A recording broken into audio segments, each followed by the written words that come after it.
और दिल्ली के उत्तम नगर में होली के दिन हिंदू युवक की हत्या पर बवाल हो गया है। एआईएमआईएम के नेता आरोपी परिवार के समर्थन में आने के बाद इसे सेल्फ डिफेंस में हत्या बताने के चलते सियासत गर्मा गई है। वीएचपी ने तरुण खटीक के लिए इंसाफ की मांग करते हुए बड़े आंदोलन की धमकी दी है। वहीं पुलिस ने अब तक केस में कुल 14 आरोपियों को गिरफ्तार किया है और 2 नाबालिग डिटेन किए जा चुके हैं। उधर क्रिकेटर शिखर धवन ने मामूली बात पर हत्या किए जाने पर दुख व्यक्त किया है।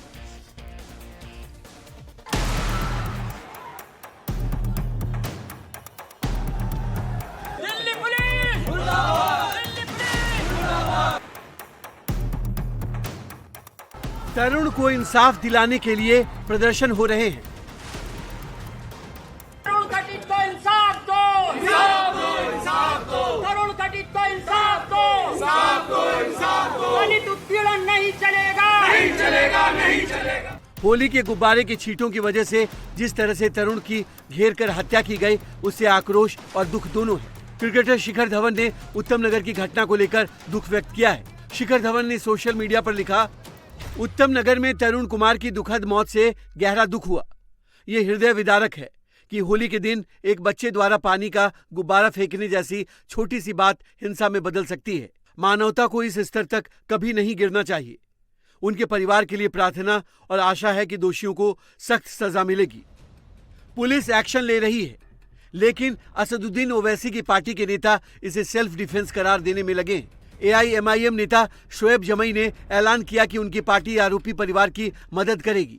मुस्लिम पक्ष के जो लोग थे उनको भी बहुत गंभीर चोटें आई हैं। उनमें से एक लड़का ये तरुण जो अनफॉर्चुनेटली जो है इसमें जाँ-बहक हो गया।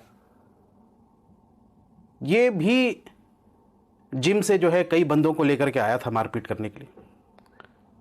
अब वो परिवार क्या करे, सेल्फ डिफेंस ना करे? और ये कौन सा है आपका माइंडसेट? आप मोलेस्ट करते हैं उसके बाद कहते हैं बुरा ना मानो। ये क्रिमिनल माइंड है। छेड़खानी हुई और उसके बाद उसका घर जला दिया गया, घर से सामान पूरा लूट लिया गया, ज्वेलरी और पैसे भी। कौन पीड़ित है फिर? दिल्ली सरकार भेदभावपूर्ण रवैया अख्तियार कर रही है और ये ठीक नहीं है। ये एक गलत प्रेसिडेंट आप सेट कर रहे हैं। ये गलत एग्जाम्पल है। ये सिर्फ एक वोट बैंक की खातिर दिल्ली के मुख्यमंत्री एक तरफा कार्रवाई की तरफ बात कर, ये ठीक नहीं है। और कौन अधिकार देता है आपको घर तोड़ने का? और हमारा एक डेलीगेशन, हमारा एक प्रतिनिधिमंडल एमआईएम दिल्ली का, जिसमें लीगल टीम भी होगी, वो जाकर के बातचीत करेगी और जहां हमें लगेगा कि नाइंसाफ़ी हो रही, हम उनकी मदद करेंगे ज़रूर। इस बीच वीएचपी समेत हिंदूवादी संगठनों ने इस घटना के विरोध में बड़े आंदोलन की चेतावनी दी है। विश्व हिंदू परिषद के कार्यकर्ताओं ने तरुण के परिवार से मुलाकात कर उन्हें ढांढस बंधाया। महिला, मुस्लिम महिला जो कि खुद रंग का काम करती है, रंगरेजन है, और रंगों के त्योहार होली से इतनी घृणा कि एक छोटी सी मासूम बच्ची के हाथ से अगर पानी का गुब्बारा छिड़क गया और उसमें 2 छींटे उनको क्या शरीर पर लग गए, जान पर उतारू हो गए। न सिर्फ घर में घुस करके महिलाओं को, बच्चों को, पुरुषों को मारा पीटा, बल्कि बाहर जाते समय उनकी कुंडी बाहर से बंद करके चले गए और षड्यंत्र पूर्वक, उनको पता था कि एक ही बेटा बाहर है, और वो तरुण को आता हुआ देख करके उन सारे जिहादियों ने घेर करके उसको मारा लाठियों से, डंडों से, तलवार से, और ऊपर से बचा को साथ जो है ना, एक मोटा सा पत्थर उसकी छाती में डाल दिया गया। हम प्रजातांत्रिक तरीके से अपना आक्रोश व्यक्त करते हैं।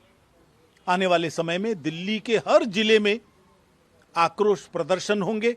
बड़ी संख्या में हिंदू समाज सड़कों पर उतरेगा और तरुण खटीक की हत्या के विरोध में अपना गुस्सा प्रकट करेगा। पुलिस ने इस मामले में अब तक हत्याकांड से जुड़े 14 लोगों को गिरफ्तार किया है। 2 लोग हिरासत में हैं। सायरा नाम की वो महिला भी पकड़ी गई जिस पर पानी के छींटे पड़ने पर विवाद शुरू हुआ था। पुलिस के मुताबिक दोनों परिवार पिछले 50 साल से एक दूसरे को जानते हैं। अभी तक हम इसमें 16 लोगों को अप्रीहेंड कर चुके हैं, जिसमें 14 अडल्ट हैं और 2 माइनर हैं। इसमें जो 14 अडल्ट हैं उसमें 3 महिलाएं भी इंक्लूड है। जैसा कि आप लोगों को पता है कि इस घटना की शुरुआत 4 मार्च को ये एक बच्ची द्वारा जो गुब्बारा फेंकने पे हुई थी, उससे स्टार्ट हुई थी। तो इसमें इन्वेस्टिगेशन अभी तक हमारी ये जारी है। तो जैसे जैसे लोगों के नाम पता चलेंगे हम उसमें फर्दर एक्शन लेते जाएंगे। दोनों फैमिली जिनमें झगड़ा हुआ, लगभग वो 50 साल से एक दूसरे को जानते हैं। मूल रूप से राजस्थान के रहने वाले दोनों पक्ष, और लगभग 1965 के बाद से ये राजेंद्र नगर में रहने लगे। उसके बाद 2004 के बाद से यहाँ पे जो हमारा उत्तम नगर है वहाँ पे शिफ्ट हो गए।